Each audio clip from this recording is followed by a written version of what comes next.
Un millionnaire engage une étudiante comme nounou pour s'occuper de ses enfants et finit par développer une relation complexe avec elle.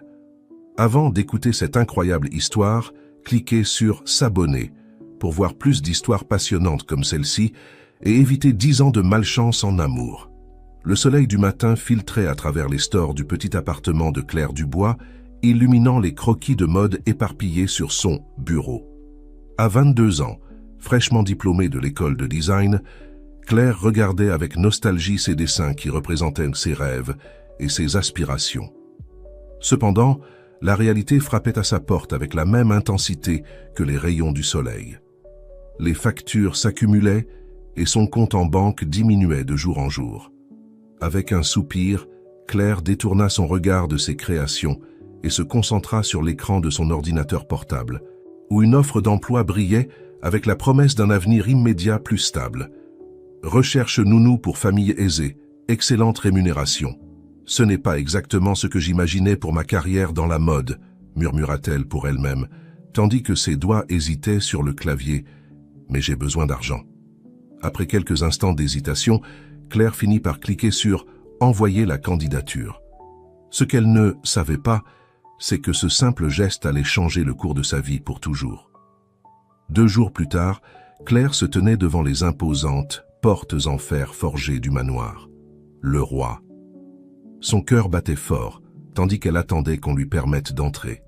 Lorsque les portes s'ouvrirent enfin, elles révélèrent un chemin de gravier qui serpentait à travers des jardins soigneusement entretenus, menant à une majestueuse demeure qui semblait sortie d'un conte de fées. En arrivant à l'entrée principale, Claire fut accueillie par une femme d'âge moyen, au visage sérieux mais pas désagréable. « Bienvenue, mademoiselle Dubois. »« Je suis Martine, la gouvernante, » dit la femme d'une voix ferme. « Monsieur le roi vous attend dans son bureau, veuillez me suivre. » Tandis qu'elle traversait les vastes couloirs du manoir, Claire ne pouvait s'empêcher de s'émerveiller devant l'opulence qui l'entourait. Des tableaux qui semblaient valoir une fortune ornèrent les murs, et chaque pièce de mobilier criait luxe et exclusivité. Finalement, elles arrivèrent devant une porte en chêne sculptée. Martine frappa doucement, et, après avoir entendu un « entrer » venant de l'intérieur, ouvrit la porte pour Claire. « Monsieur le roi, mademoiselle Dubois est ici pour l'entretien », annonça Martine avant de se retirer.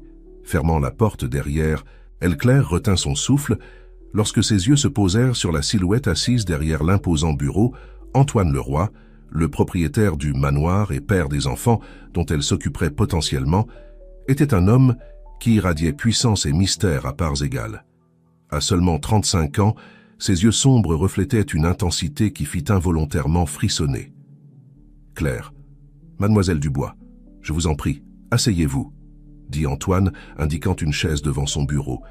Claire s'assit, essayant de contrôler le tremblement de ses mains. « Calme-toi, se dit-elle. Ce n'est qu'un entretien d'embauche. »« Dites-moi, mademoiselle Dubois, » commença Antoine, sa voix profonde remplissant la pièce, « qu'est-ce qui vous amène à postuler pour un poste de nounou? Votre CV mentionne que vous venez d'obtenir votre diplôme en design de mode. » Claire prit une profonde respiration avant de répondre. « Monsieur le roi, je serai honnête avec vous. Ma passion, c'est la mode. Mais la réalité est que j'ai besoin d'un travail stable pour pouvoir payer mes dettes et, avec un peu de chance, économiser suffisamment pour lancer ma propre ligne de vêtements à l'avenir. » Une étincelle d'intérêt brilla dans les yeux d'Antoine face à la sincérité de Claire. « J'apprécie votre honnêteté, mademoiselle Dubois, mais dites-moi, qu'est-ce qui vous fait penser que vous êtes qualifiée pour prendre soin de mes enfants? Je n'ai peut-être pas d'expérience formelle en tant que nounou, monsieur le roi, mais j'ai grandi en m'occupant de mes jeunes frères et sœurs. Je sais à quel point la patience, la créativité et l'affection sont importantes quand il s'agit d'enfants. De plus, ma formation en design m'a appris à être organisé et à penser en dehors des sentiers. Battus, des compétences que je considère précieuses dans tous les domaines de la vie. » Antoine l'observa en silence pendant un moment, comme s'il pesait chacun de ses mots. Finalement, un léger sourire se dessina sur ses lèvres. « Très bien, mademoiselle Dubois. J'aime votre attitude. Aimeriez-vous rencontrer les enfants ?» Le cœur de Claire fit un bond. Cela signifiait-il qu'elle avait obtenu le poste? « Bien sûr, j'adorerais, » répondit-elle avec un mélange de nervosité et d'excitation. Antoine se leva de sa chaise et se dirigea vers la porte. Claire ne put s'empêcher de remarquer à quel point il était grand et bien bâti. Chassant ses pensées de son esprit, elle se hâta de le suivre. Ils marchèrent le long d'un autre couloir jusqu'à arriver dans une pièce remplie de lumière et de couleurs. Là, 2 enfants jouaient sous la surveillance d'une autre femme. Probablement la nounou actuelle, Chloé Lucas appela doucement Antoine. « Venez rencontrer Claire ». Les enfants levèrent les yeux de leurs jouets. Chloé, 7 ans, s'approcha timidement, tandis que Lucas, 5 ans, courut avec enthousiasme vers eux. « Bonjour » s'exclama Lucas, ses yeux brillants de curiosité. « Tu es notre nouvelle amie ?»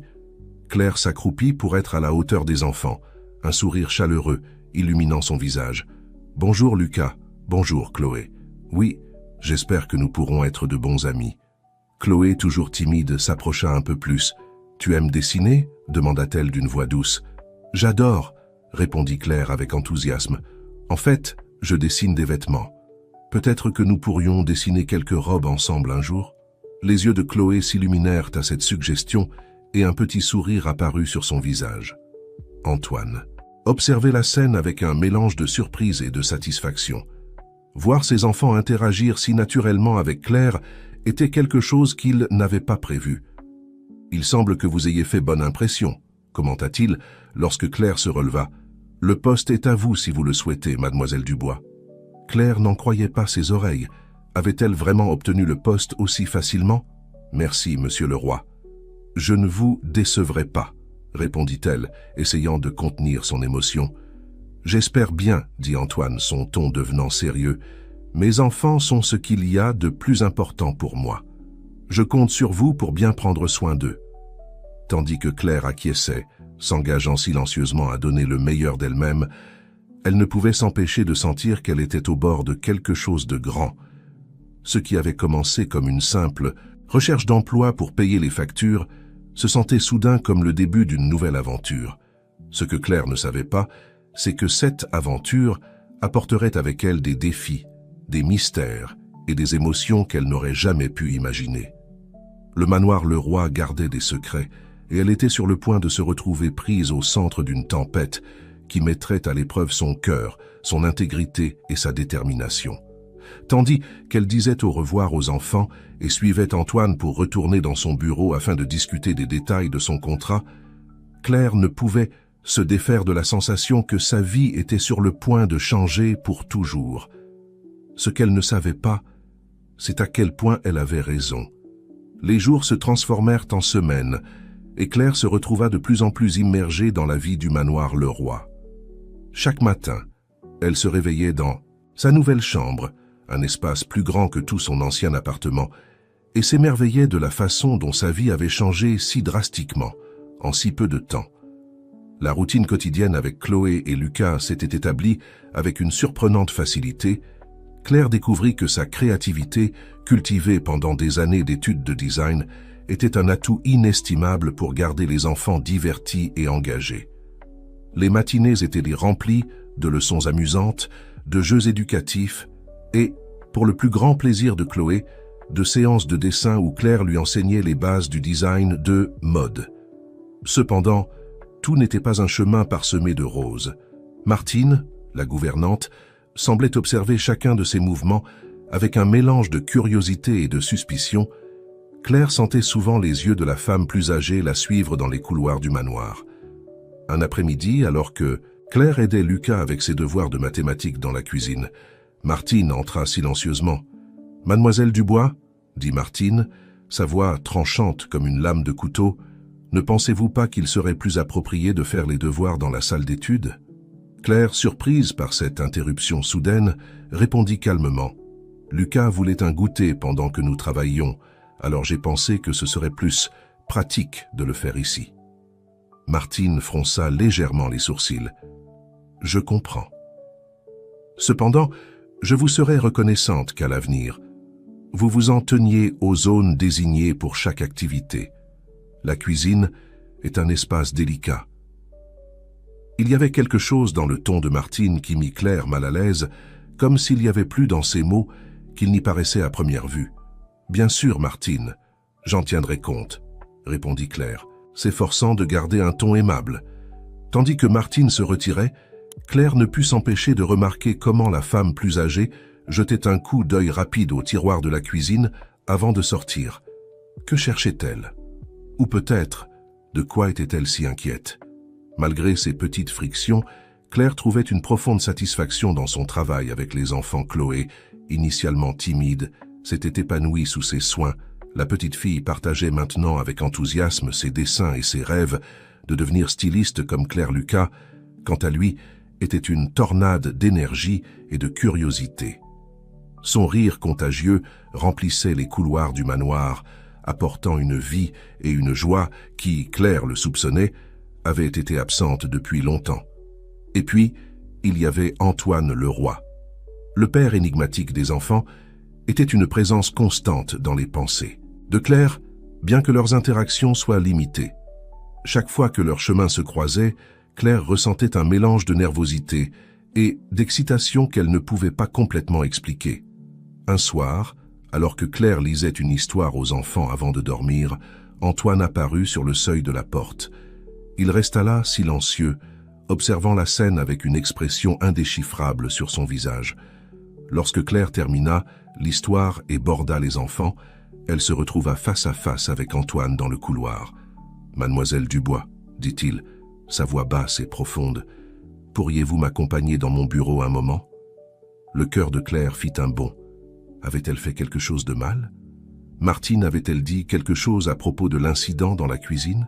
« Bien sûr, monsieur le roi, » répondit-elle, essayant de garder son calme. Une fois dans le bureau, Antoine s'assit derrière son bureau, indiquant à Claire de prendre place en face de lui. « Je voulais vous remercier, » commença Antoine, prenant Claire par surprise. « Chloé et Lucas, je ne les ai jamais vus aussi heureux et engagés. Vous avez apporté une lumière dans leur vie que je n'ai pas pu leur donner depuis que leur mère nous a quittés. » La vulnérabilité dans la voix d'Antoine émut Claire. Pendant un moment, elle vit au-delà de la façade de l'homme d'affaires puissant et entrevit le père qui luttait pour se connecter avec ses enfants. « Les enfants sont merveilleux, monsieur le roi, » répondit Claire avec sincérité. « C'est un plaisir de prendre soin d'eux. » Antoine la regarda intensément, comme s'il essayait de déchiffrer une énigme. « Appelez-moi Antoine, s'il vous plaît, » dit-il finalement. « Et dites-moi, Claire, ne regrettez-vous pas votre monde, du design de mode ?» La question prit Claire au dépourvu. Pendant un instant, les images de ses rêves de devenir une créatrice reconnue inondèrent son esprit. « Parfois, admit-elle, mais j'ai trouvé des moyens d'incorporer ma passion ici. Les séances de dessin avec Chloé, par exemple. Et qui sait, peut-être qu'un jour je pourrai combiner les deux mondes. » Un sourire énigmatique se dessina sur les lèvres d'Antoine. « Peut-être, dit-il, son ton, suggérant qu'il y avait plus dans ces mots qu'il ne laissait paraître. Bien, je ne vous retiendrai pas plus longtemps. Bonne nuit, Claire. Bonne nuit, Antoine, répondit-elle, savourant l'intimité d'utiliser son prénom. Tandis que Claire se retirait dans sa chambre ce soir-là. Son esprit était un tourbillon d'émotions et de pensées. La gratitude d'Antoine, la méfiance de Martine, l'affection des enfants, tout se mélangeait dans un réseau complexe de relations et d'attentes. Ce que Claire ne savait pas, c'est que dans l'ombre du manoir, une tempête se préparait. Une tempête qui mettrait à l'épreuve sa loyauté, son intégrité et, le plus dangereux de tout, son cœur. Cette nuit-là, alors que le reste de la maison dormait, une silhouette se glissa silencieusement dans les couloirs du manoir. Avec des mouvements précis et familiers, l'ombre se dirigea vers l'une des nombreuses pièces fermées à clé. Un léger clic brisa le silence et la porte s'ouvrit, révélant une impressionnante collection d'objets de valeur. La silhouette s'arrêta devant une vitrine contenant une montre à gousset en or, une relique familiale des Leroy. D'un geste rapide et expert, l'objet disparut, remplacé par une réplique presque parfaite. Tandis que l'ombre se retirait, un sourire de satisfaction se dessina sur son visage. Le plan était en marche, et bientôt, très bientôt, tout changerait au manoir Leroy. Le soleil du matin filtrait à travers les rideaux de soie lorsque Claire se réveilla, son esprit encore embrumé par les souvenirs de sa conversation nocturne avec Antoine. Cependant, la journée qui l'attendait était loin d'être un rêve romantique. À peine avait-elle fini de s'habiller qu'elle entendit un brouhaha venant du couloir. En ouvrant la porte de sa chambre, elle se trouva face à une scène chaotique. Martine courait d'un côté à l'autre, son visage habituellement stoïque maintenant un masque d'inquiétude, tandis que plusieurs membres du personnel de service murmuraient entre eux avec des expressions alarmées. « Que se passe-t-il » demanda Claire, sa voix à peine audible au milieu du chaos. Martine s'arrêta net, ses yeux fixés sur Claire avec une intensité qui la fit frissonner. « La montre en or du grand-père de Monsieur le Roi a disparu », répondit Martine, sa voix tendue. C'était une relique familiale inestimable.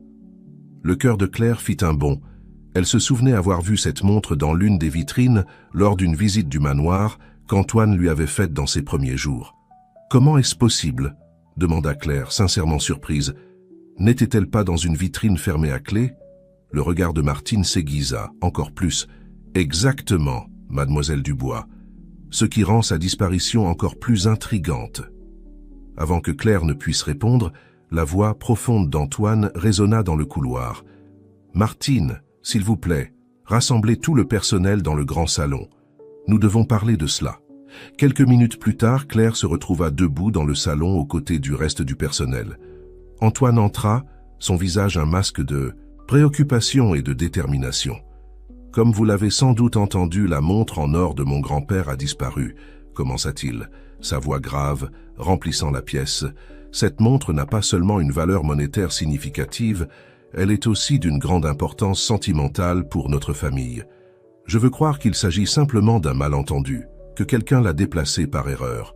Si c'est le cas, je demande que la montre soit rendue immédiatement, sans question ni conséquence. » Ses yeux parcoururent la salle, s'arrêtant brièvement sur chaque visage. « Cependant, poursuivit-il, si je découvre que quelqu'un l'a délibérément volée, les conséquences seront sévères. Personne ne quittera cette maison jusqu'à ce que la montre réapparaisse. » Un murmure d'inquiétude parcourut la salle. Claire sentit son estomac se nouer. Comment quelqu'un avait-il pu voler quelque chose d'aussi précieux? Et plus important encore, qui? Alors que le personnel se dispersait, Claire remarqua que Martine l'observait, avec une expression indéchiffrable. Mal à l'aise sous son examen, Claire se hâta de chercher les enfants, espérant que la routine quotidienne pourrait apporter un peu de normalité au milieu du chaos. Cependant, la journée se déroula dans un état de tension palpable. Même Chloé et Lucas semblaient sentir que quelque chose n'allait pas, leurs rires et jeux habituels remplacés par un silence inhabituel. Cet après-midi-là, alors que Claire aidait Chloé avec ses devoirs, Antoine apparut à la porte du bureau d'études. « Claire, puis-je vous parler un moment ?» demanda-t-il. Sa voix douce mais ferme, le cœur battant, Claire suivit Antoine jusqu'à son bureau. Une fois à l'intérieur, il ferma la porte et se tourna vers elle avec une expression indéchiffrable. « Claire, j'ai besoin de vous poser une question et je veux que vous soyez complètement honnête avec moi, » commença Antoine, ses yeux fixés sur les siens. « Savez-vous quelque chose à propos de la disparition de la montre ?» La question frappa Claire comme un coup de poing dans l'estomac. Antoine la soupçonnait-il? « Bien sûr que non, » répondit-elle, sa voix tremblant légèrement. « Je ne ferai jamais une chose pareille. » Antoine, je pensais que vous me connaissiez mieux que ça. Antoine garda son regard fixé sur elle pendant un moment qui sembla une éternité, avant que ses épaules ne se détendent visiblement. « Je vous crois, » dit-il finalement. « Je suis désolé, Claire. C'est juste que cette montre signifie beaucoup pour moi. C'était la dernière chose qu'il me restait de mon grand-père. » La vulnérabilité dans sa voix émut Claire.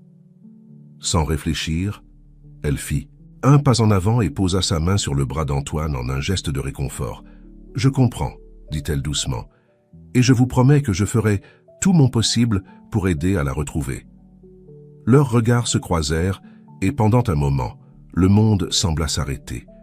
Claire se sentit se perdre dans les yeux sombres d'Antoine, son cœur battant fort dans sa poitrine.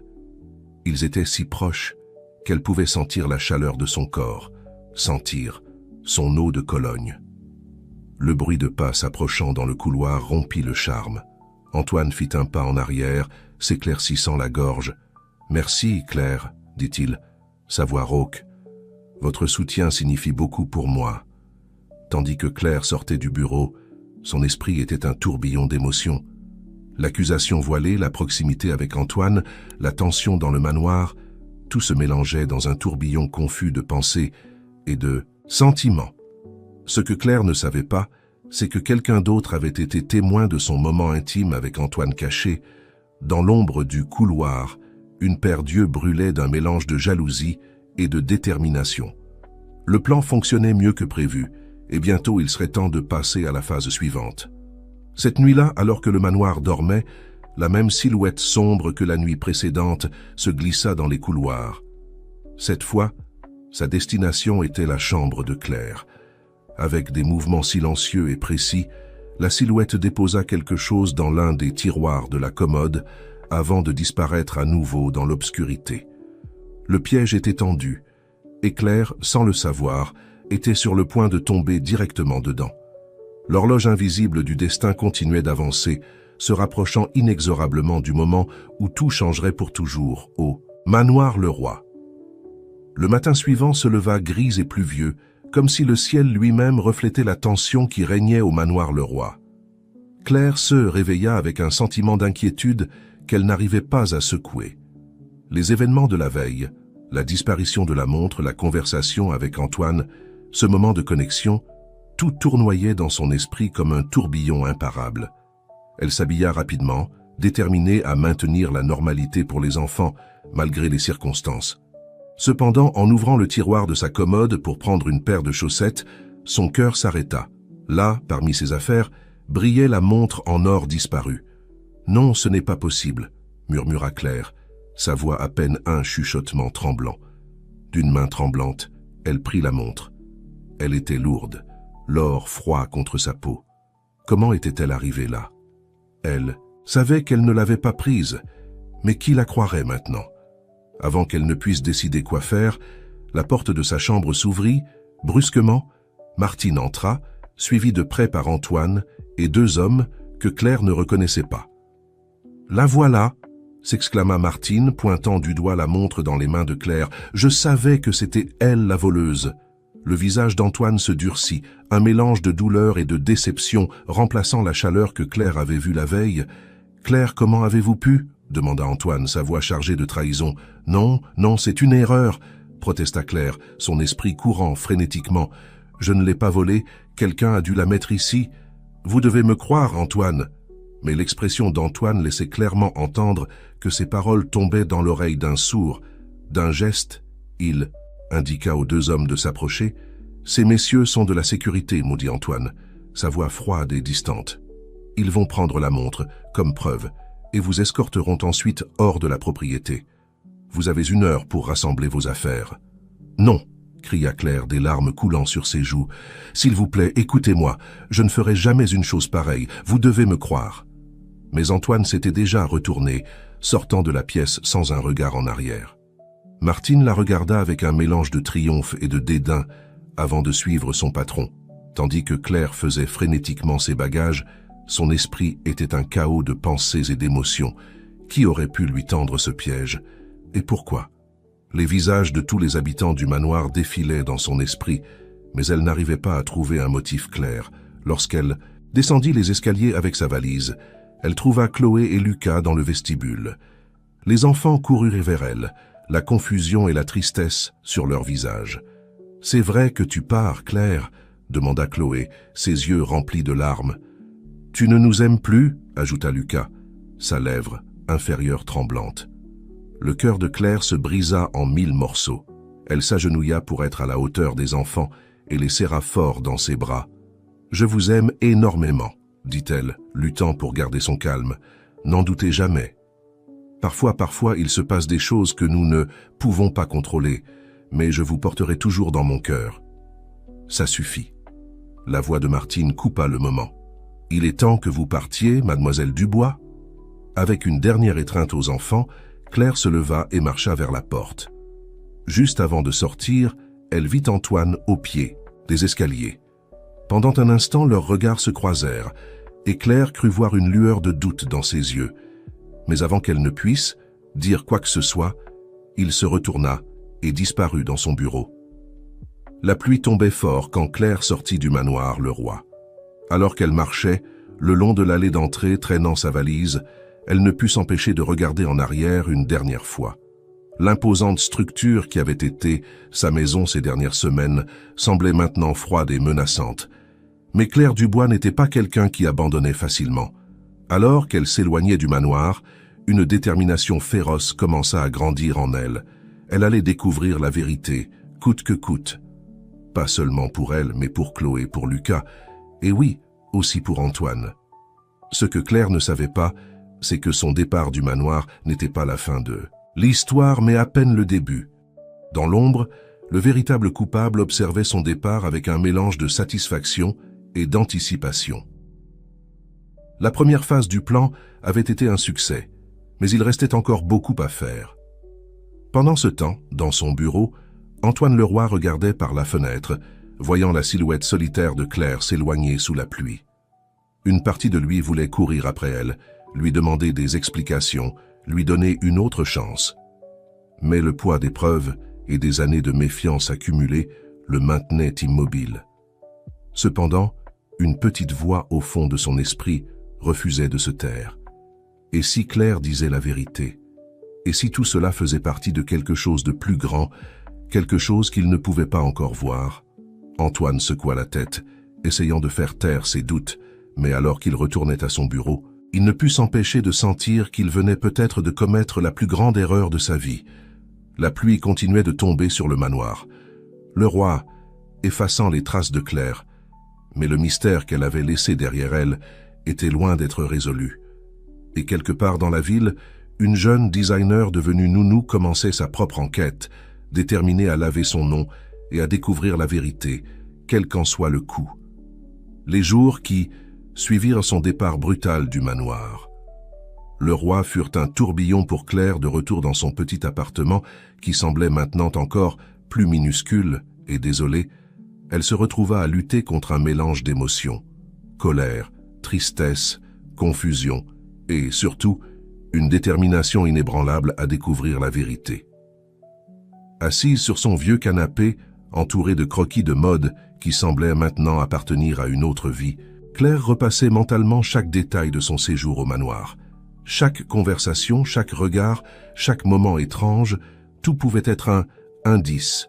« Il doit y avoir quelque chose que j'ai manqué », murmura-t-elle pour elle-même, se frottant les tempes de frustration. Soudain, un souvenir brilla dans son esprit. L'étrange attitude de Martine dans la cuisine ce jour-là, la façon dont elle avait regardé les tiroirs avant de sortir. Se pourrait-il que Martine soit impliquée d'une manière ou d'une autre? Avec une énergie renouvelée, Claire se leva et commença à faire une liste de tous les habitants du manoir et de leurs motifs possibles. Martine était en tête de liste, suivie de près par le reste du personnel, mais quelque chose ne collait pas. Pourquoi quelqu'un voudrait-il l'incriminer, elle, la nouvelle venue? Pendant que Claire s'immergeait dans son enquête, improvisée au manoir Leroy, les choses étaient loin de revenir à la normale. Antoine se trouvait dans son bureau, regardant distraitement par la fenêtre. La montre de son grand-père, maintenant récupérée, reposait sur son bureau, mais son tic-tac constant, au lieu de le réconforter, ne faisait qu'augmenter son inquiétude. Un doux coup à la porte le tira de ses pensées. « Entrez », dit-il, se tournant pour voir Chloé, sa fille aînée, entrer. « Papa », commença Chloé, sa voix petite mais déterminée. « Pourquoi as-tu dû renvoyer Claire? Elle n'est pas une voleuse. » Antoine sentit son cœur se serrer face au regard accusateur de sa fille. « Chérie, parfois les adultes font des choses qui... » Il s'arrêta, réalisant qu'il n'avait pas de réponse satisfaisante. « C'est compliqué, Chloé. Mais tu dis toujours qu'il faut écouter les gens avant de les juger, » insista Chloé. « As-tu vraiment écouté? » Claire? Les paroles de sa fille frappèrent Antoine avec force. Avait-il vraiment écouté Claire? Ou avait-il laissé ses propres peurs et méfiances obscurcir son jugement? Pendant ce temps, dans une autre partie du manoir, Martine se déplaçait nerveusement. Depuis le départ de Claire, elle avait été plus irritable que d'habitude, aboyant des ordres au personnel et surveillant chaque recoin de la maison avec des yeux de faucon. Ce que personne ne savait, c'est que Martine gardait un secret qui la rongeait de l'intérieur et qui menaçait d'éclater au grand jour à tout moment. De retour dans son appartement, Claire était arrivée à une conclusion. Elle avait besoin d'alliés. Seule, elle ne pourrait pas découvrir la vérité. D'une main tremblante, elle prit son téléphone et composa un numéro qu'elle pensait ne jamais réutiliser. « Allô ?» répondit une voix masculine à l'autre bout de la ligne. « Thomas, c'est Claire. Je sais que ça fait des années, mais j'ai besoin de ton aide. » Thomas, le frère aîné de Claire et détective privé, écouta en silence pendant que sa sœur lui racontait toute l'histoire. « Ça a l'air sérieux, Claire, » dit-il finalement. « Tu es sûre de vouloir t'impliquer là-dedans? Ça pourrait être dangereux. »« Je n'ai pas le choix, Thomas, » répondit Claire avec détermination. « Pas seulement pour moi, mais pour ses enfants. Quelque chose ne va pas dans cette maison et je dois découvrir quoi. »« D'accord, » soupira Thomas. « Je vais t'aider, mais on va faire ça de la bonne manière. Pas d'héroïsme, c'est compris ?» Pendant que les frères et sœurs commençaient à élaborer leur plan au manoir Leroy, les choses étaient sur le point de prendre un tournant inattendu. Antoine, inspiré par les paroles de sa fille, avait décidé de faire quelque chose qu'il n'avait jamais fait auparavant, enquêter par lui-même. Il commença par examiner les enregistrements des caméras de sécurité de la nuit où la montre avait disparu. Heure après heure de séquences défilèrent devant ses yeux sans rien d'inhabituel, jusqu'à ce que « Qu'est-ce que c'est que ça ?» murmura Antoine, se penchant plus près de l'écran. Là, dans la pénombre de la nuit, il vit une silhouette se glisser dans les couloirs. Une silhouette qui n'était définitivement pas celle de Claire. Son cœur fit un bond. Se pourrait-il qu'il ait commis une terrible erreur? Pendant ce temps, dans l'ombre du manoir, le véritable coupable observait avec une anxiété croissante. Le plan ne se déroulait pas comme prévu. La détermination de Claire, la curiosité d'Antoine, l'intuition des enfants, tout menaçait de démêler le réseau élaboré de mensonges. Il était temps de passer au plan B. Et cette fois, il n'y aurait pas de marge d'erreur. Cette nuit-là, alors que la ville dormait, 3 silhouettes se déplaçaient avec des objectifs très différents. Claire et Thomas élaborant leur plan pour découvrir la vérité. Antoine, suivant le fil d'une révélation qui pourrait tout changer, et l'ombre dans le manoir, se préparant à porter le coup final. L'horloge continuait d'avancer, se rapprochant inexorablement du moment où tous les secrets seraient révélés au grand jour. Et quand cela arriverait, rien ne serait plus jamais pareil dans le monde des Leroy. La nuit enveloppait la ville dans un manteau d'ombres et de secrets, tandis que Claire et Thomas se préparaient pour leur mission risquée. Le plan était simple mais dangereux, s'infiltrer dans le manoir Leroy pour chercher des preuves qui disculperaient de Claire. « Tu es sûr de ça, Claire ?» demanda Thomas. Pour la énième fois, alors qu'il garait sa voiture à un pâté de maison du manoir, « On peut encore faire marche arrière. » Claire respira profondément, ses yeux fixés sur la silhouette imposante du manoir qui se dressait au loin. « Je n'ai jamais été aussi sûre de quelque chose de ma vie, » répondit-elle avec détermination. « J'ai besoin de réponses, Thomas, et c'est la seule façon de les obtenir. » Avec des mouvements furtifs, le frère et la sœur s'approchèrent de l'arrière de la propriété. Claire connaissait un angle mort dans le système de sécurité, un petit détail qu'elle avait remarqué pendant ses semaines de travail là-bas. Pendant ce temps, à l'intérieur du manoir, Antoine Leroy se trouvait dans son bureau, plongé dans la pénombre, avec seulement la lumière de son ordinateur illuminant son visage tendu. Il passait des heures à examiner les enregistrements de sécurité, et ce qu'il avait découvert le mettait au bord d'une crise de nerfs. La silhouette qu'il avait vue dans les enregistrements, celle qui se glissait dans les couloirs la nuit du vol, n'était pas claire. Mais ce n'était pas non plus un étranger. C'était quelqu'un de la maison. Quelqu'un en qui il avait fait confiance pendant des années. « Ce n'est pas possible », murmura Antoine, passant une main tremblante dans ses cheveux. « Comment ai-je pu être si aveugle ?» Un bruit à l'extérieur de son bureau le fit sursauter. Des pas. Quelqu'un approchait d'un geste rapide. Antoine éteignit l'ordinateur et se plongea dans l'obscurité, son cœur battant la chamade. La porte s'ouvrit lentement et une silhouette entra dans la pièce. « Monsieur Leroy ?» La voix de Martine brisa le silence. « Vous êtes là ?» Antoine retint son souffle.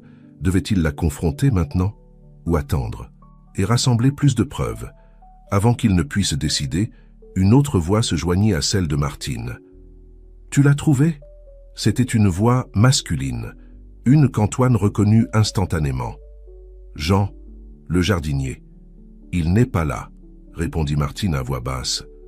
Mais on doit se dépêcher s'il découvre ce qu'on a fait. Calme-toi, l'interrompit Jean.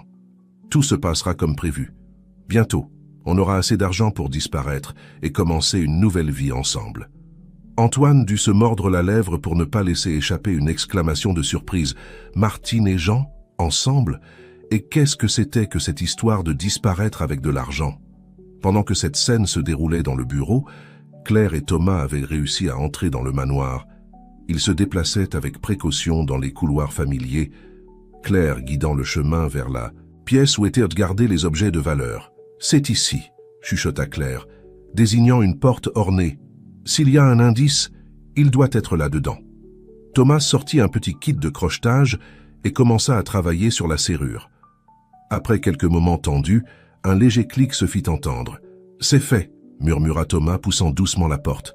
Ce qu'ils trouvèrent à l'intérieur leur coupa le souffle. La pièce était pratiquement vide. Là où il y avait auparavant des vitrines pleines de reliques familiales et d'objets de valeur, il ne restait maintenant que des espaces vides et de la poussière. « Ce n'est pas possible », haleta Claire. « Ils ont tout volé. » Un bruit dans le couloir les alerta. Quelqu'un approchait. Le cœur battant la chamade, Claire et Thomas se cachèrent derrière un rideau, respirant à peine. La porte s'ouvrit et Martine et Jean entrèrent, portant une boîte. « C'est la dernière, » dit Jean, posant la boîte au sol. « Avec ça, on aura assez pour vivre comme des rois pour le reste de notre vie. »« Tu es sûr que personne ne se doute de rien ?» demanda Martine, sa voix teintée d'anxiété. « Détends-toi, » répondit Jean avec un sourire confiant. « Tout le monde croit que c'est cette fille. Claire, quand ils se rendront compte de la vérité, on sera déjà loin d'ici. » Claire dut se retenir de sauter de sa cachette. Elle avait la preuve dont elle avait besoin. Mais avant qu'elle ne puisse faire quoi que ce soit, une autre voix résonna dans la pièce. « Vous n'irez nulle part. » Antoine Leroy se tenait dans l'encadrement de la porte, sa silhouette imposante bloquant la sortie. Ses yeux brillaient d'un mélange de douleur et de fureur. « Antoine » haleta Martine, faisant un pas en arrière. « Nous pouvons expliquer. »« Il n'y a rien à expliquer » répondit Antoine, sa voix froide comme la glace. « J'ai tout vu sur les caméras de sécurité. Je sais que c'est vous qui avez volé la montre et l'avez mise dans la chambre de Claire. » Jean, voyant qu'ils étaient acculés, sortit une arme de sa veste. « Je suis désolé, patron, » dit-il, pointant l'arme sur Antoine. « Mais on ne peut pas vous laisser ruiner nos plans. » Le temps sembla s'arrêter. Claire, incapable de se contenir plus longtemps, sortit de sa cachette. « Non !» cria-t-elle, se jetant sur Jean. Le chaos se déchaîna dans la pièce. Thomas sortit également de sa cachette, essayant de désarmer Jean. Antoine se déplaça pour protéger Claire. Martine, paralysée par la peur, resta immobile dans un coin. Au milieu de la lutte, un coup de feu retentit. Le son résonna sur les murs du manoir, suivi d'un silence assourdissant. Pendant un moment, personne ne bougea, comme si le temps s'était figé. Puis lentement, une silhouette chancela et tomba au sol. La nuit qui avait commencé avec des secrets et des plans cachés était maintenant tachée de sang et de vérité révélée. Et alors que les sirènes de police commençaient à se faire entendre au loin, les habitants du manoir, le roi faisait face à la réalité que rien ne serait plus jamais pareil. Le destin avait joué ses cartes et il ne restait plus qu'à voir qui survivrait aux conséquences de cette nuit fatidique. L'écho du coup de feu résonnait encore dans les oreilles de tous. Lorsque la réalité de la situation commença à s'imposer, Jean gisait sur le sol, l'arme à quelques mètres de sa main immobile. Thomas, la respiration haletante, recula en titubant, ses mains tremblant visiblement. « Je ne voulais pas », balbutia Thomas, le choc évident dans sa voix. Il allait tirer sur Antoine. « J'ai juste essayé de lui prendre l'arme. » Claire, qui était restée paralysée un instant, courut vers Jean avec des doigts tremblants. Elle chercha son pouls. « Il est vivant », annonça-t-elle avec un soupir de soulagement. « Mais il a besoin de soins médicaux urgents. » Antoine, se remettant rapidement du choc, prit le contrôle de la situation. « Martine, appelez une ambulance », ordonna-t-il, sa voix ferme malgré la tension évidente sur son visage, et ensuite la police. Il est temps que tout soit révélé au grand jour. Martine, encore sous le choc des événements qui venaient de se dérouler, hocha mécaniquement la tête et sortit de la pièce. Pendant qu'ils attendaient l'arrivée des autorités, Antoine se tourna vers Claire, ses yeux emplis de remords et de confusion. « Claire, je suis tellement désolé, j'aurais dû vous écouter, j'aurais dû vous faire confiance. » Claire, encore en train de traiter tout ce qui venait de se passer, regarda Antoine avec un mélange d'émotions dans les yeux. « Antoine, je... » Avant qu'elle ne puisse continuer, le son des sirènes remplit l'air. En quelques minutes, le manoir Leroy se transforma en scène de crime, avec policiers et ambulanciers envahissant les lieux. Les heures suivantes passèrent dans un flou de déclarations, d'interrogatoires et d'explications. Jean fut emmené à l'hôpital sous garde policière, tandis que Martine fut arrêtée sur le champ. Thomas, bien qu'initialement détenu, fut relâché après qu'il fut déterminé qu'il avait agi en légitime défense. Lorsque l'aube se leva enfin, Claire se retrouva assise dans la cuisine du manoir, une tasse de café intacte devant elle. Antoine entra, l'air épuisé mais déterminé. « Les enfants dorment encore, » dit-il, s'asseyant en face de Claire. « Ils ne savent encore rien de ce qui s'est passé. » Claire hocha la tête, reconnaissante pour ce petit répit. « Les enfants, comment leur expliquer tout cela ?»« Antoine, » commença Claire, sa voix douce mais ferme. « Nous devons parler. De tout. » Il acquiesça, ses yeux rencontrant les siens. « Vous avez raison, je vous dois beaucoup d'explications et encore plus d'excuses. » Pendant les heures qui suivirent, Antoine partagea avec Claire l'histoire complète. Comment, après la mort de sa femme, il était devenu méfiant et renfermé. Comment Martine, qui travaillait pour la famille depuis des décennies, avait profité de cette vulnérabilité pour gagner plus de contrôle sur la maison et la fortune des Leroy. « Mais je n'aurais jamais imaginé qu'elle irait si loin, » confessa Antoine, la culpabilité évidente dans sa voix. « Voler, conspirer avec Jean, vous incriminer. Je me suis aveuglé à la vérité parce qu'il était plus facile de croire en la loyauté de quelqu'un que je connaissais depuis toujours, plutôt qu'en l'honnêteté d'une nouvelle venue. » Claire écouta en silence, assimilant toutes ces informations. Quand Antoine eut terminé, elle prit la parole. « Je comprends pourquoi vous avez agi ainsi, Antoine. La douleur et la peur peuvent obscurcir notre jugement, mais j'ai besoin de savoir, me faites-vous confiance maintenant ?» Antoine prit les mains de Claire dans les siennes, son regard intense et sincère. « Je vous fais confiance plus qu'à quiconque dans ce monde. Claire, vous avez tout risqué pour découvrir la vérité, pour protéger ma famille. Je ne sais pas comment je pourrai jamais vous dédommager pour tout ce que vous avez traversé. » Le moment fut interrompu par le bruit de petits pas. Chloé et Lucas entrèrent dans la cuisine, leurs yeux encore endormis mais remplis de curiosité face à la scène devant eux. « Claire ?» demanda Chloé, sa voix mêlée d'incrédulité et de joie. « Tu es revenue ?» Avant que quiconque ne puisse réagir, les enfants coururent vers Claire, l'enveloppant dans une étreinte serrée. Des larmes d'émotion jaillirent des yeux de Claire tandis qu'elle serrait les petits dans ses bras. Antoine observa la scène, son cœur empli d'une émotion qu'il n'avait pas ressentie depuis des années. À cet instant, il sut qu'il ferait tout ce qui était nécessaire pour garder Claire dans leur vie. « Les enfants, » dit-il doucement, « nous avons beaucoup de choses à vous raconter, mais d'abord, je veux que vous sachiez que Claire n'a rien fait de mal. C'était une erreur, mon erreur, et elle est revenue pour rester. Si elle le veut, bien sûr. » Claire regarda Antoine par-dessus les têtes des enfants, un petit sourire se formant sur ses lèvres. « J'adorerais rester, » répondit-elle, sa voix chargée d'émotion, mais cette fois comme quelque chose de plus qu'une simple nounou. Antoine hocha la tête, comprenant le sens caché de ses paroles, comme un membre de la famille, confirma-t-il. Tandis que la petite famille improvisée s'enlaçait dans la cuisine du manoir Leroy, dehors le soleil brillait de toutes ses forces, comme si la nature elle-même célébrait ce nouveau départ. Cependant, il restait encore des questions sans réponse et des blessures à guérir. La confiance, une fois brisée, ne se répare pas du jour au lendemain. Et tandis que Jean se remettait à l'hôpital sous garde policière et que Martine faisait face aux conséquences de ses actes, l'ombre des récents événements planait encore sur le manoir.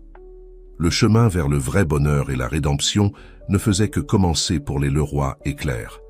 Mais pour la première fois depuis longtemps, l'avenir semblait brillant et plein d'espoir. 6 mois s'étaient écoulés depuis cette nuit fatidique au manoir Leroy. Le temps, comme toujours, avait poursuivi son cours implacable, apportant avec lui des changements, de la guérison et de nouveaux commencements. Le manoir, autrefois lieu de secret et d'ombre, débordait maintenant de lumière et de rire.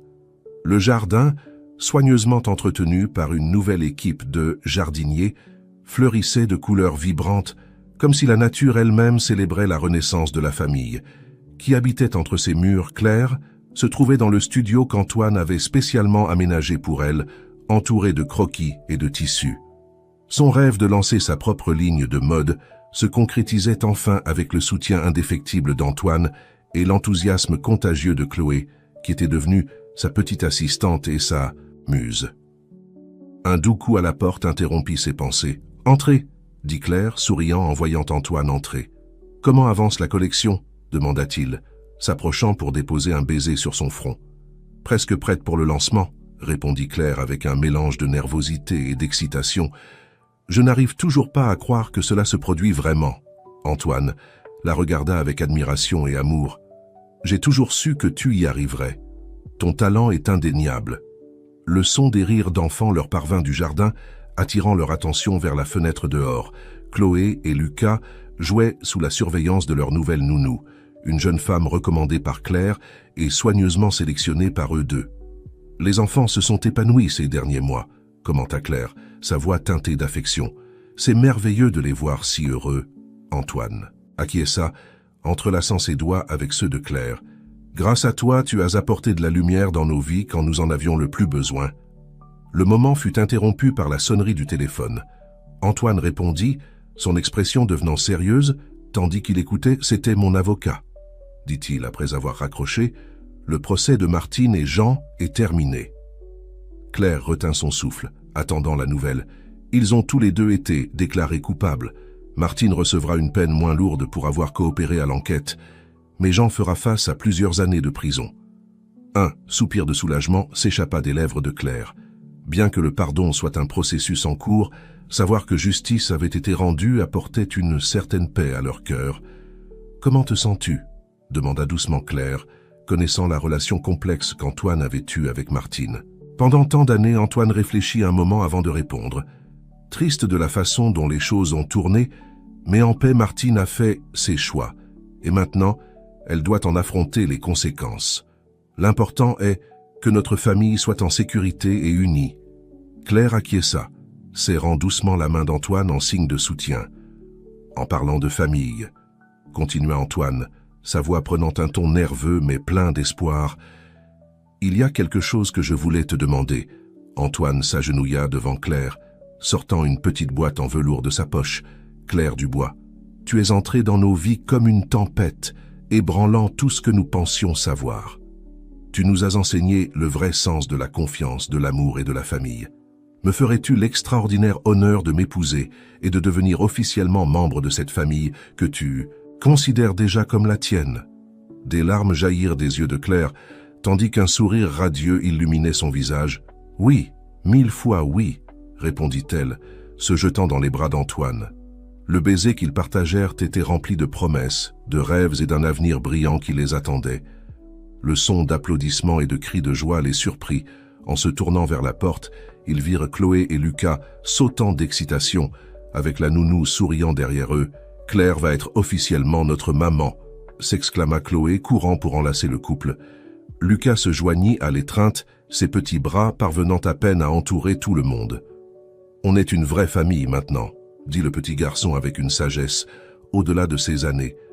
Tandis que la famille célébrait leur fiançailles, Claire ne put s'empêcher de réfléchir à l'incroyable voyage qu'il avait mené à ce moment.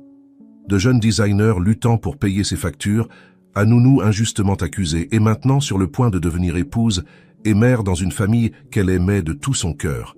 Les épreuves avaient été dures, les obstacles apparemment insurmontables, mais l'amour et la vérité avaient finalement triomphé.